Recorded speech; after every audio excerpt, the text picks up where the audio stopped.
Hello everybody, I hope this message finds you well. Welcome to my new viewers and thank you to my return viewers.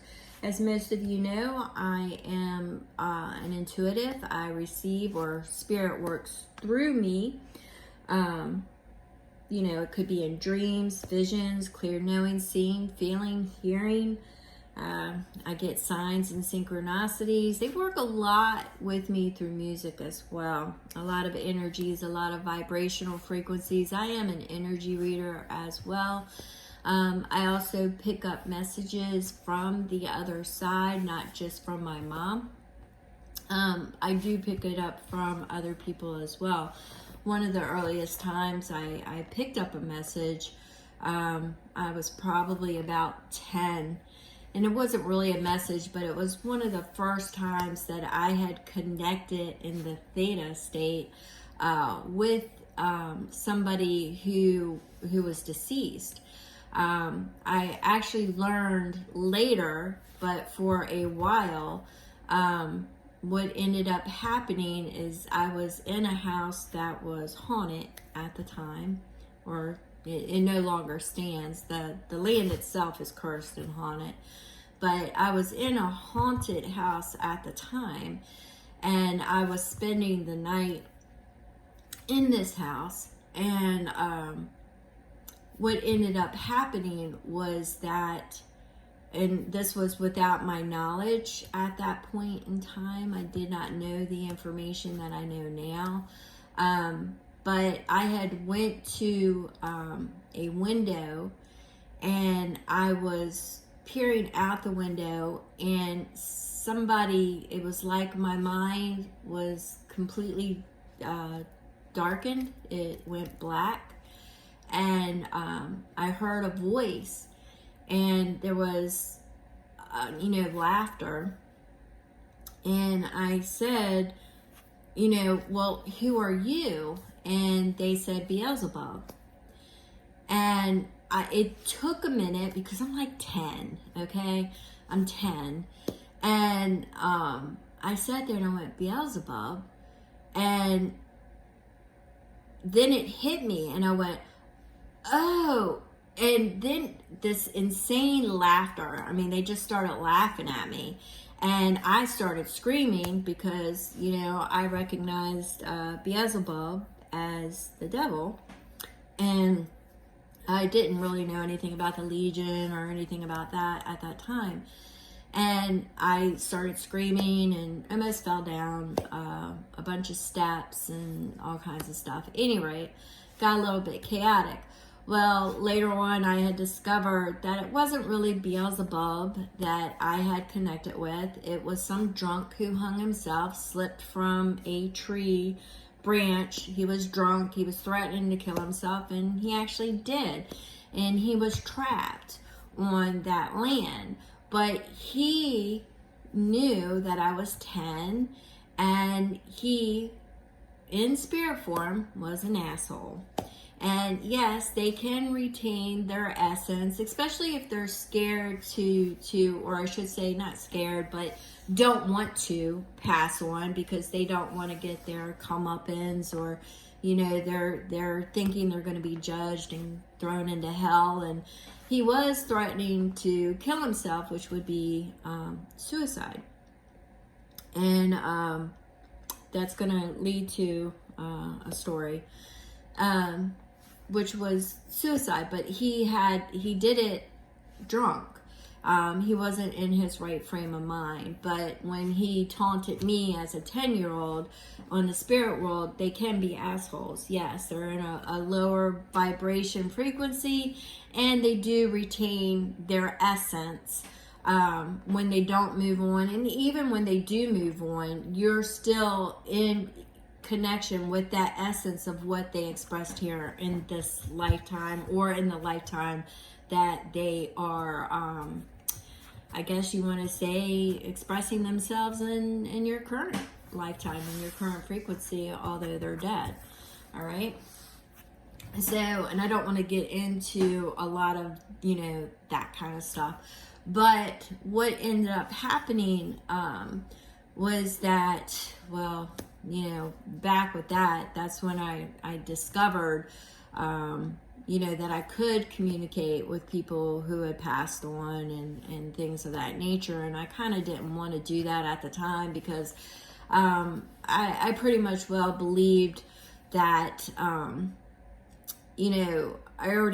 I could hear dead people walking around. It was really busy, and I just didn't want to really be that busy. Anyway, let's make this long story short if I can. I was thinking about reverence, okay, and the power, and about people misconstruing or taking the power away, changing definitions, once again, the mistress thing and stuff like that. And then I started thinking about, all this information started coming in, and I really kept pushing it to the side, and I couldn't understand why I was thinking about it. When I was younger, I have always had certain abilities. They've operated in different frequencies. Sometimes they're weaker, sometimes they're stronger. They're where I'm at and what I am accepting of at that time. And being an empath and an intuitive and learning, going through certain life lessons, you usually have, not every psychic had traumatic experiences, but I was one of the ones that had really crappy things happen. And it's a matter of perspective and compassion and love and forgiveness and things of that nature as you go on through your lifetime. Anyway, I'm not getting into all that. But what happened is that even though I had abilities, through my dreams and everything else, which really is stories that I could tell you, a lot of things were given to me and everything else that immensely helped me in this lifetime. I was going through such crappy things and in search of certain things and wondered about obstacles and challenges, like a lot of people do. And I used to seek out psychics because I wanted clarification. I wanted to be able to unpack certain things and talk, to somebody who would not think I was insane. All right. And I for being as poor as I was, scrimping and saving, still poor, live off pension and whatnot. But, I would scrape up the money and find a psychic that everybody was just hoo-hawing about, and I would go and they couldn't read me. So I'd pretty much given up on ever finding, my friend at the time would just drag me around, and we would just, it was terrible. Well, I ended up running into this one, and there is a point to this. She's the one who I started thinking about, and I've been thinking about. Now, I know she passed away, but I used to consider her a shock jock psychic. And it's because some of the things she would say, I don't mean shocking as, accurate or anything. She would throw you off your guard. She said a lot of things that were sexual in nature. She really would just put you off guard. But then she would just start laying out things, left and right, people's names, just all kinds of things that she could just not know. A lot of times, there was a lot of folklore on how she got famous, okay? Which I'll touch on that because it is important. But she would just throw things out. So what ended up happening is, she got this great big following because she was so accurate. She did not charge a lot. She did it as a service. It was something to do with about an injury, and hearing God, the angels. She was very reverent, but you wouldn't know that because some of the time, she would cuss, and, she would sexual anatomy was not off the table. Sexual preferences was not off the table. I mean, she just would just really say some wild things while she's giving you your reading. It was almost like she suffered Tourette's, you know? She would just say all this wild crap while giving you your reading, and you just wouldn't know whether or not to be shocked, offended, or what, you know? So I really coined her as a shock jock psychic. And in any event, so I didn't really understand why I was, you know, what do I mean by shock jock psychic? Okay, let me touch on this briefly, because my guides just want me to touch on this for a brief second. Like, when I went in there, I seen her 3 times. When I went in there the first time, you would have to sleep out in her yard. Somebody would come out if the yard got too full, and, you know, so many people in the car, how many, they would go through counting, and then they would make people leave. So anytime you showed up, it didn't necessarily mean you were going to get read. She had a set number of people she would read that day. So there was only one time that by a fluke I got to see her without sleeping in her yard, and that was just one time. But in any event, when I first went in there to her, she, you know, I sat down, and what she would do is she would say, "Show me your palms," but she barely ever, to me, it didn't look like she was really reading my palm. But she would just start talking. And she told me, like, one of the first things she told me, and this, I'm only sharing this to so you will know what I'm talking about. She goes, "Don't ever get a breast reduction." And I was like, "What?" And she was like, "Don't ever get a breast reduction. It's your best asset." And I was like, damn, I thought it was my eyes. But, you know, she would just say things that was so absurd that had nothing to do with what you were trying to do. But then she would just say something else about sex. You know, you like it this way, or blah, blah, blah. And I was like, oh my God.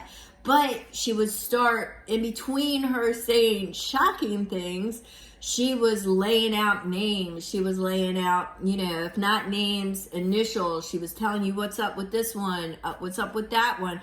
Then she would say, you're going to meet this one, or you're already doing this one. And, you know, she would just say all kinds of things, right? And this woman just literally could not have made it up. And she would say, this is where she saw you at, and yada, yada, yada.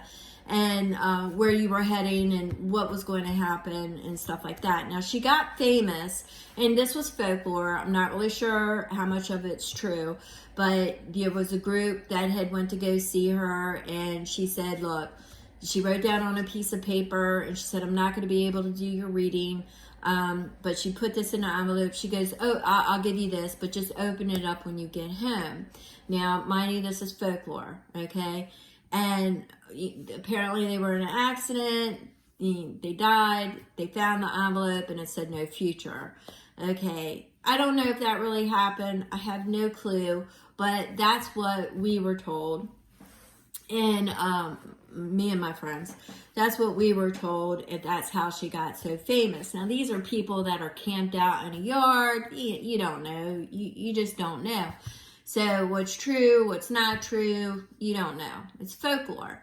So, anywho, getting back to my point, I'm thinking about reverence and, you know, respect, a deep respect, and glossary terms and how people have changed definitions. And I'm catching that, you know, I'm catching so many energies this week, like past life hitchhikers and mistress energy, mistress. And this is my point here. Mistress energy. Back in the day, a mistress was a woman who held power, who ran a household or was of authority of some sort. And she was considered a mistress, mistress of the house, the lady of the house. But they called her, if you spoke to her, you would call her mistress.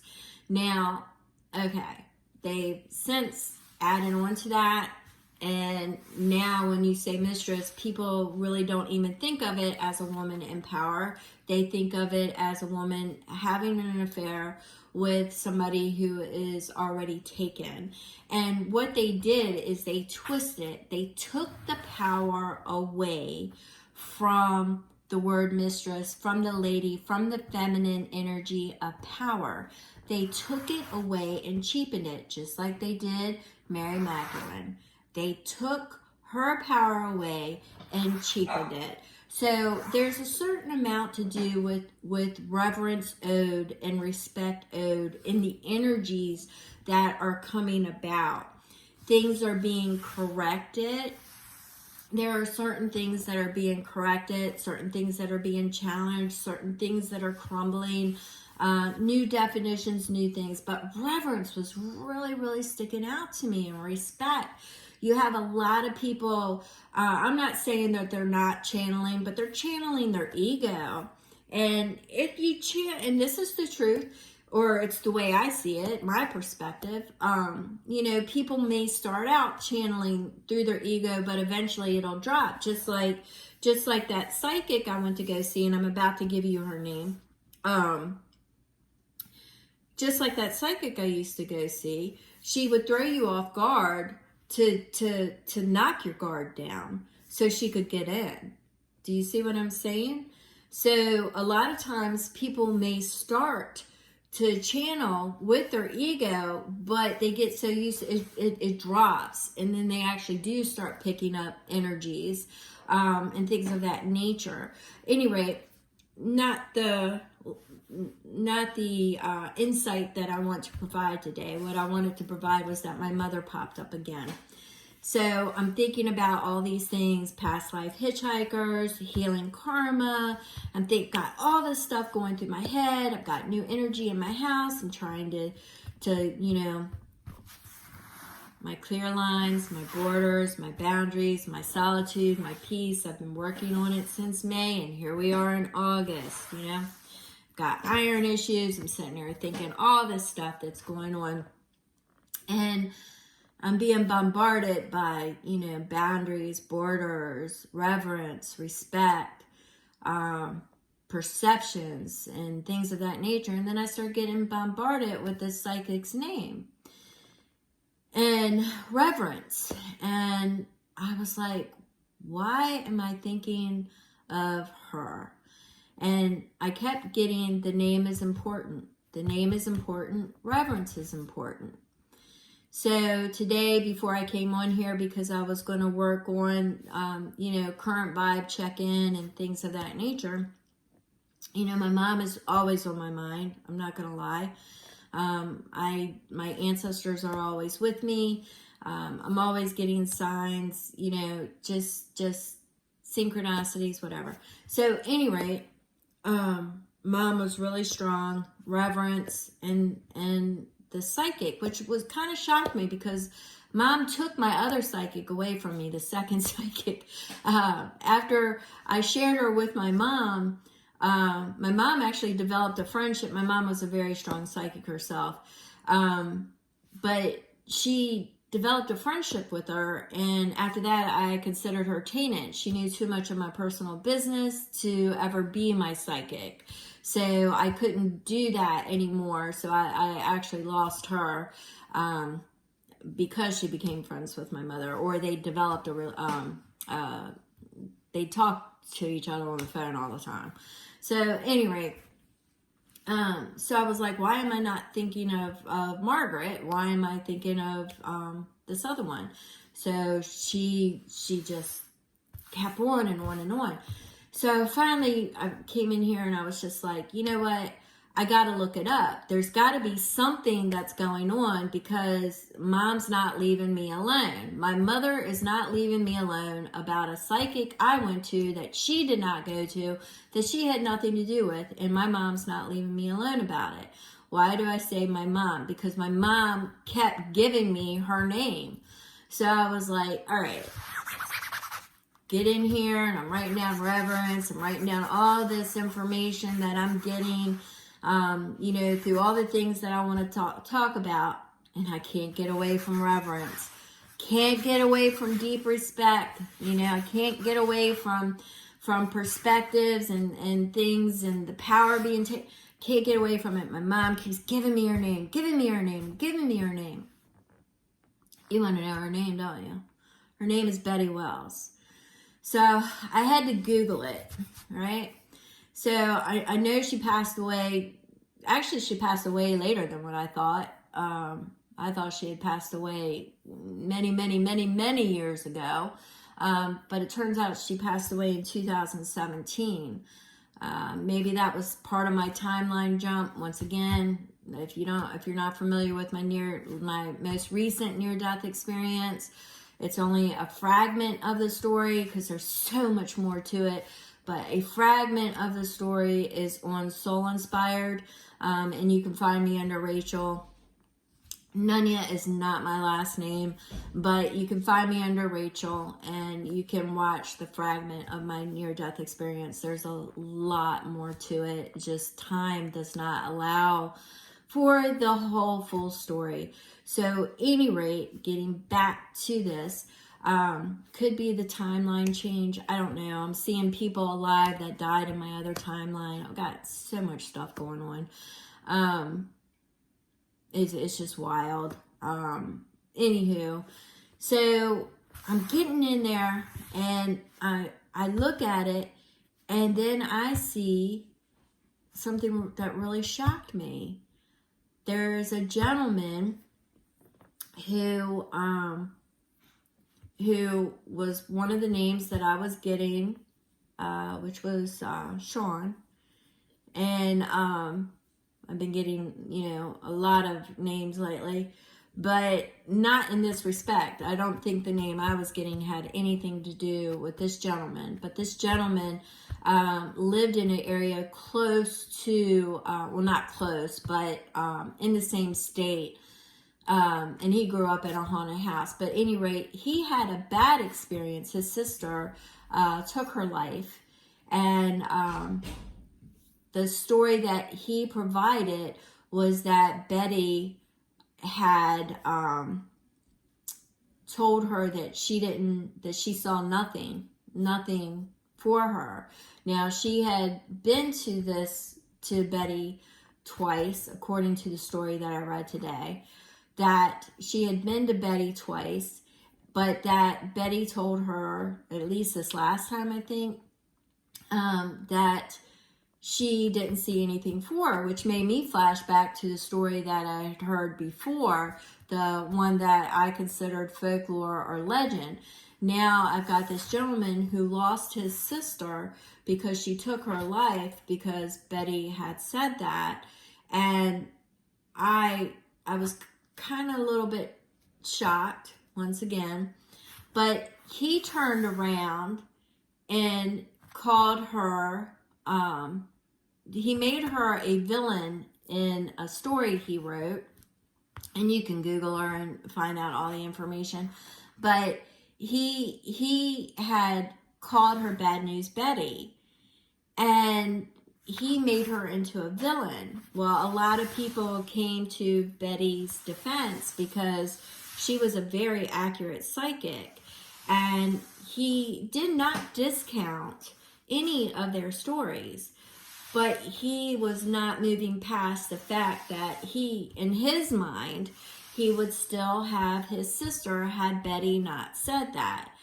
Now, when I am reading a person and, I get nothing, this person sought me out, but I usually tell them if it's about love or a particular question. When I say I've got nothing, it has nothing to do with their future, because there are multiple timelines, potential energies, things are constantly flowing and changing. But if you have a person that is smiling in front of you and talking about their love life, and you say, well, I really don't have anything, it means generally that you're not reading their frequency. But the folklore alone with Betty Wells was about her and that those kids that didn't make it home, and then this particular young woman who was obviously in a very depressive state, took her life over supposedly. And I have to say supposedly because I'm getting this information from somebody obviously who's hurting.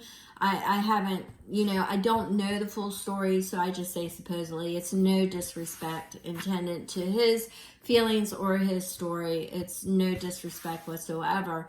But once again, Betty had apparently said that, she didn't have anything. And for whatever reasons that this young woman did, she took her life. So he made Betty into a villain, and Bad News Betty. So I got to thinking about that. So I was going through the information, and my mom kept popping up. And it turns out his mom's name was Clara. So I took it as a sign, synchronicity, and confirmation. And I also took it as some of the list of names that I have been getting lately that that have been being passed on to me.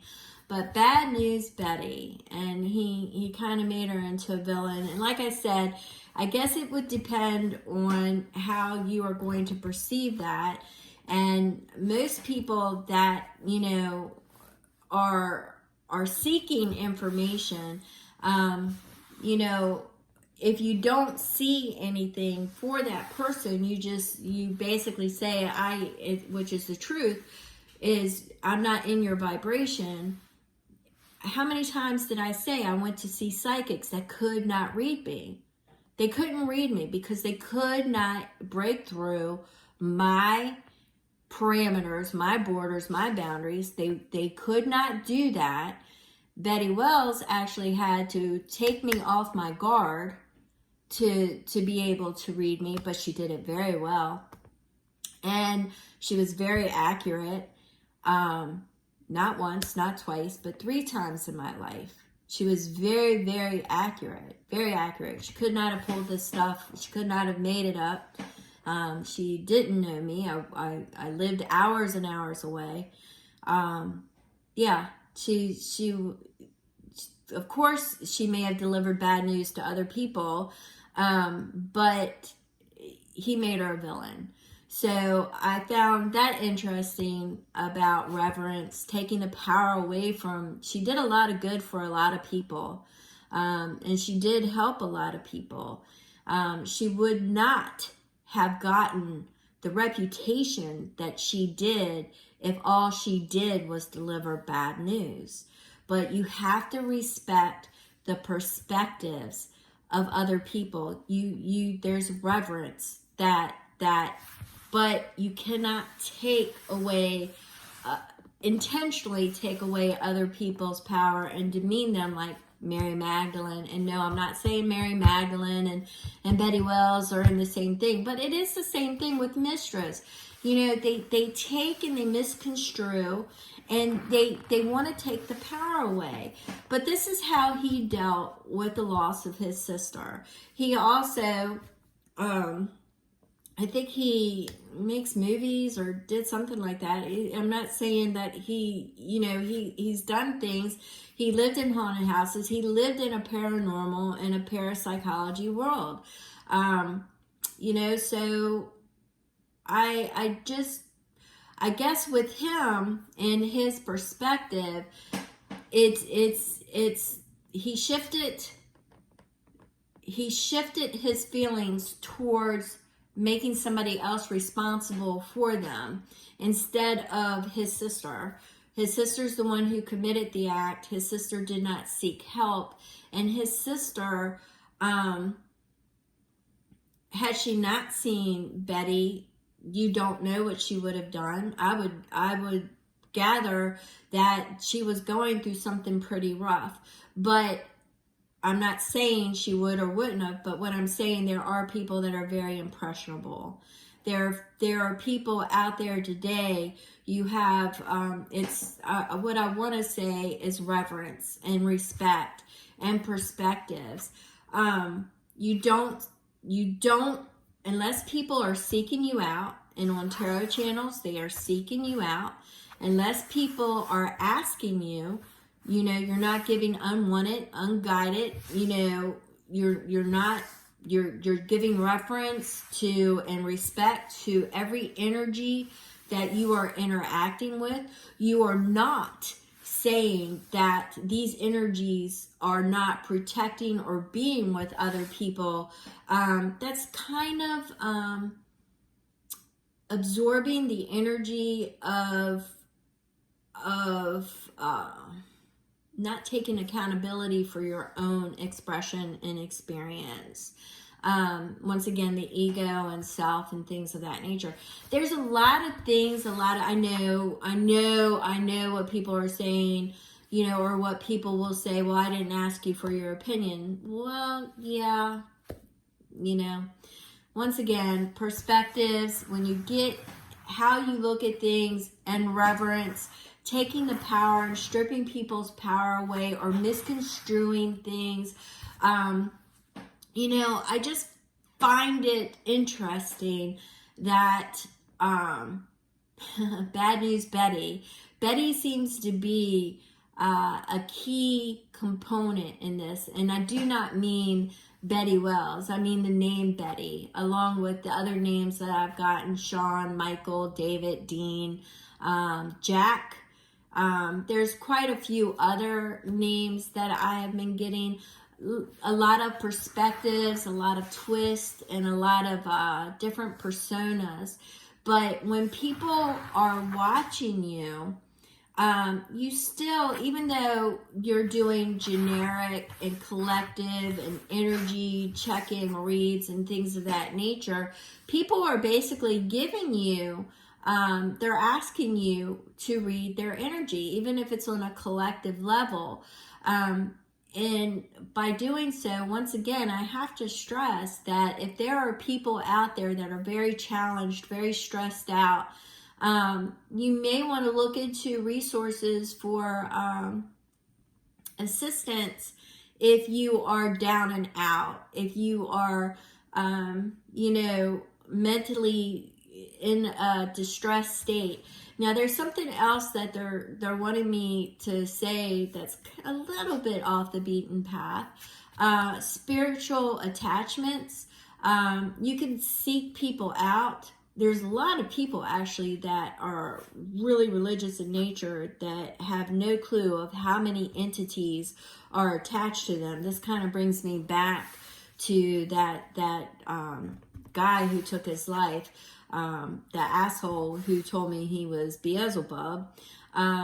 He did not attach to me, but a lot of people with religious backgrounds actually pick up a lot of spiritual entities they attach. And I mean, you know, the astral, maybe they don't realize it, but I've seen a lot of people in energy reads and things like that that do have a lot of entity attachments to them. And if you are very sensitive in nature and things of that, they do put you more in a depressed state of mind. So there are people out there these days that do spiritual release.